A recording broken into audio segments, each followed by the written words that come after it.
comments, ladies and gentlemen. And first and foremost, we have Bosky. Bosky or Boski or something like that. Bosky says, have your mother on for episode 100. Yo, some of you guys might remember, it's a very OG thing. But years ago, during COVID, if I remember correctly, it was early 2020, like probably around spring 2020, my mom had come to visit me when I lived in Springfield. And she got high for the first time with me on a live stream. I don't know what inspired it. I think she was probably missing me a little bit after I moved out of her house. She kicked me out and realized like, oh, hey, it's like when like a dog dies, you know? It's like, oh, damn, dude, like it's kind of quiet around here. So she came to visit. She was like, oh, I want to be a part of what you're doing. I was like, okay, mom, you want to fucking hit a gravity on stream? I had a sponsor, got her on. She hit that shit, did a great job, you know, completely ripped it. But after that, one of the things she told me, she was like, oh, I don't want to do anything. I don't want to do any other content until I'm retired. You know, and that's something I respect. You know, I respect her boundary on that. She doesn't want to come on my show or do anything like that until she's retired. Her job is it was a one-off thing she did years ago. I don't think she would do it again if I asked her. But like for the safety of her job, I have a much larger audience now as well. And some of the things that she would say about me would maybe make her look bad on a professional level, to say the least. You know, I'm not exactly the kind of person that someone who works a professional job wants to go around saying, this is my son. Then they click on my channel and see my podcast called Heads. And, you know, and I'm just like, hey, yeah, there's a guy I cooked with in my mom's kitchen. Then my mom's sitting there like, yeah, they did that in my kitchen. You know, like that's not a very good look professionally. So my mom probably will come on in the future. It is years away. Like she 100% when she retires. Is she close to retiring? I don't think so. I mean, you buckle up, guys. We got quite a ride until my mom makes an appearance. But that is in the cards for sure. You know, once she retires, we've already talked about it. Like she definitely would like to come on. I think it would be a great episode. You guys getting to hear real like inside POV on all my shenanigans. Because she was really there for all of it, dude. And my mom had primary custody of me pretty much my whole life. So a lot more of my shenanigans occurred at my mom's house than they did at my dad's house. You know, so she really has the inside scoop on a lot of stuff. Next up here, we have Jordan Welch, 3651. He says, respect for changing your opinion on Long John Silver's. Listen, bro, I'm going to be honest. There's a lot of fast food places that I think are like trendy to hate on, all right? A lot of places where people, they've never even tried it before. They're just like, nah, man, I just saw someone say this. No, it just looks gross, you know? And I will admit, I was in that camp for Long John Silver's. I think other places that fall into the category of overhated fast food, Arby's is a big one. Arby's is not fucking bad. And I stand on that. I think Burger King is also kind of overhated because let's be honest here, okay? If you guys haven't seen, Burger King is doing a SpongeBob collab coming up where they're selling a real square-shaped Krabby Patty and they're doing like custom like nuggets and shit for it. They're going all out. Burger King is the only fast food restaurant that really goes all in on their collabs, okay? You go to McDonald's and get the Kai Cenat collab, and you get a fucking Big Mac and some fries and a sweet and sour or whatever sauce they threw in, right? No one cares about that. If I go to Burger King, they're going to give me fucking like jalapeno poppers that are shaped like Kai's head. They're going to give me some crazy shit, dude.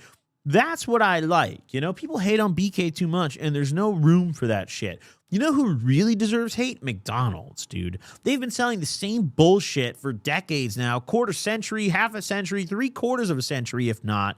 And nothing ever changes, dude. Nothing ever changes. The most they do is bring the McRib back once a year and put a Shamrock Shake out every March and call it a day. Fuck off, dude. McDonald's deserves hate. Long John Silver's I'd even prefer over McDonald's. Call me schizo. I don't care. I don't care because Long John Silver's is not bad. And I'll die on that hill. I don't give a fuck, dude. Maybe it's a fat fuck opinion. I don't care, dude. Don't. Listen, form your own opinion. Don't hate on Long John Silver's because someone on the internet told you to hate on Long John Silver's. Go the fuck to a Long John Silver's today and order it, and then you have the right to hate on it if you don't like it. You know, then you can join the club. That's all I'm going to say, though, dude. Next up, we got Krusty Dread. He says, Goblin, the workplace is the most ethical place to steal from. Profit is theft through wages. They steal from us on the daily our entire lives. Okay, don't give any of my producers any ideas.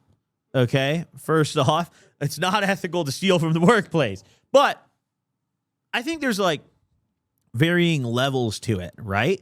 I think if you work at like Walmart or Target or somewhere that is paying minimum wage for like work that probably should be minimum wage and like some billion-dollar corporation, like, yeah, bro, pocket shit every day. I don't care, you know? And also when I speak on workplace theft, when I say like, oh, I've never done it, it's never something I consider doing, it's not because I had a moral issue with it.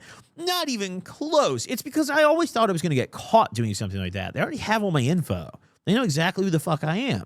You know, all it takes is them realizing something was taken and I'm totally cooked. Whereas in a store, if I go into a store and steal, which I did all the time when I was younger, they don't know who I am. They could find out I took something and they're like, who is that guy? I don't know. Their cameras are shit. They don't know. Now the cameras are all 4K and you get owned and they have facial recognition and AI is, going to send us all to prison.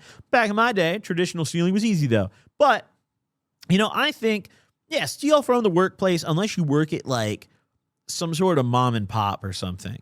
Like if you're at like Meemaw's smoke shop, or if you're at like Peepaw's pancake house, I don't know, dude. Like maybe don't clear the register every week. I vividly remember a recent caller who talked about working at that exact type of business, a small family restaurant. And how much was he said he took like $5,000 or 10, some large amount of money that they're definitely going to notice one day when they do an audit eventually. That kind of stuff, like, maybe don't steal from them, But like, bro, if you work at Walmart, I don't care, dude. Hit that lick every single time. Every day. Wheel of PS5 out the back door for all I care. Every single day. I don't give a dude. That's your decision to do. Next up here, we have Jules Cesar. I hope I said that right. I probably did not, but I certainly hope I did. Jules says, about 2 years ago, I was nodding off in the subway on a bench when I felt a hand on my shoulder and I heard, "What did you take?" I handed the person a bottle with in it. I opened my eyes and saw 2 police officers holding my. That's got to be like oh shit kind of moment. They just gave it back and walked off. It was 3.5 grams of in a baggie in a bottle. So I guess they thought it was.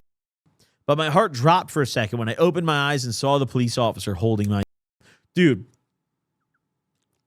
What a crazy time to be alive where, like, you can nod off on a bench and hand a cop your and they just give it back and leave.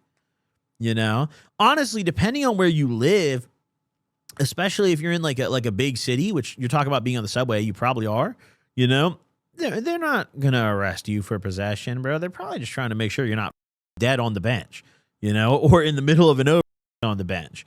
You here in America now, you can nod off in public. Okay, that's pretty much legalized at this point. If you don't believe me, go to Portland, right? It's legal, dude. But like at the same time, it really sucks that like there's not more resources for people in the situation that you were in. Like someone who's nodding out on a bench should, I don't know. I just feel like some of our tax money should be going less towards like stupid, frivolous shit and more towards helping those kind of people, right?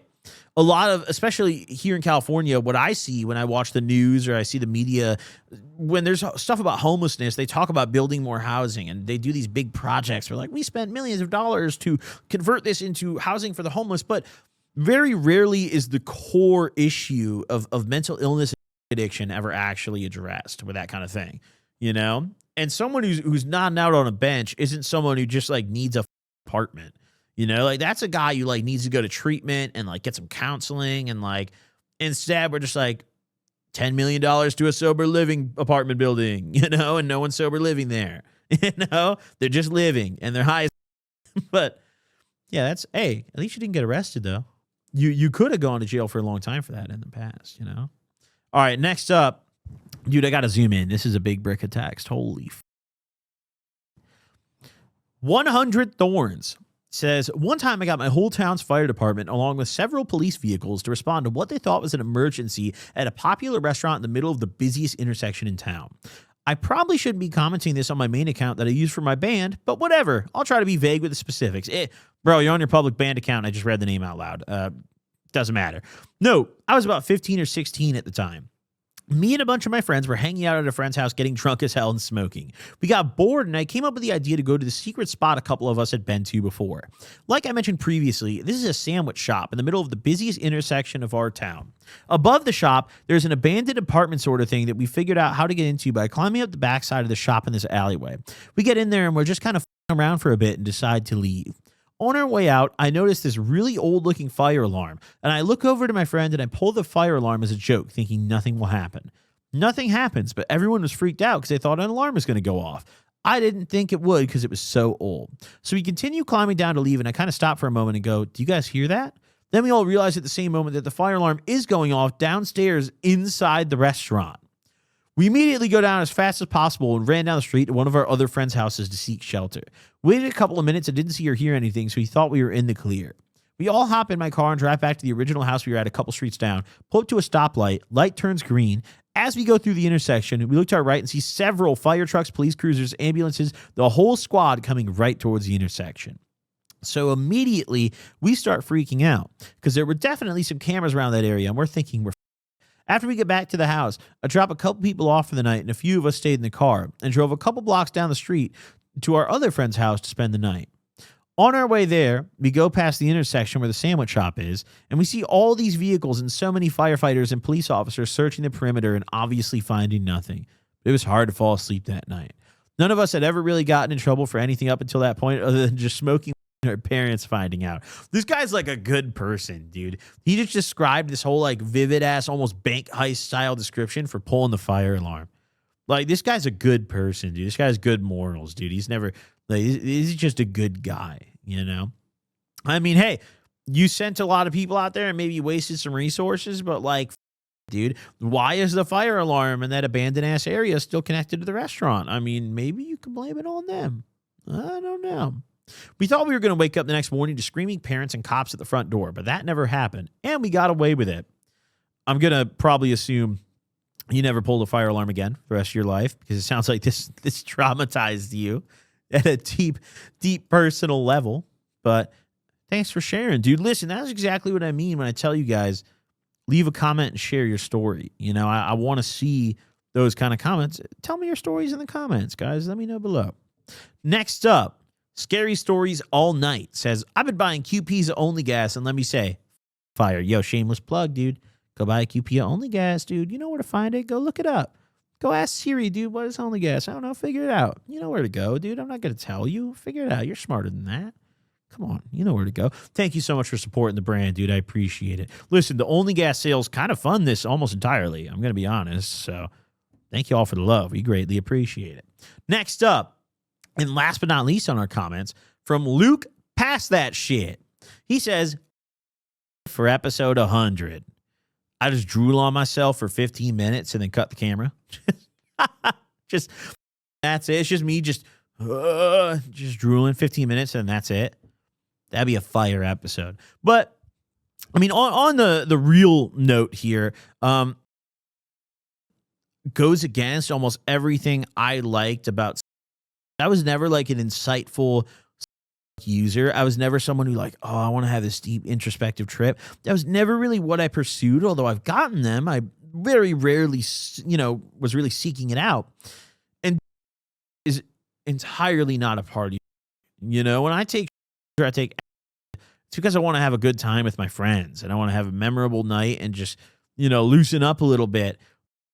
Is like, okay, yeah, I'm going to drool on myself for 20 minutes and like go to a different plateau with my homies and then come back and probably be a little traumatized for the night, Like that's, I mean, for a lot of people, that's cool. For people who I think are real enthusiasts, who are passionate about, reaching the limits of their mind, I think is for them. For me, I'm just not that kind of guy, bro. Like, I just want to enhance what I'm already doing. I want to have a fun time. I like to party. I don't necessarily want to have these deep, insightful things. So it's something that, like, I think in the future I'll do one time just to say I've done it, but it's not going to be anytime soon. And it's definitely not going to be an episode 100 special. It's much further out than episode 100 is. I'll tell you that. We probably got a decade before I'm entertaining the idea of doing, realistically. I don't know. Maybe that's like a deathbed kind of thing for me. Ooh, I got like a terminal illness and just do some in the hospital. Yeah. That's what I'm going to do, guys. So if you want me to get a terminal illness and do, drop a like, dude, and let me know in the comments. But really, though, thank you all for tuning in this week, episode 88. I appreciate you all. This is a very fun one once again. And don't forget to follow us on Instagram or Twitter if you want to keep up with when I'm taking phone calls. Come be a part of the show. Leave me a voicemail in the near future. I'd love to hear from you. Thank you all for supporting. Shout out to Five. Shout out to you all watching this show. Thank you all for being here. I'll see you on the next one. Deuces.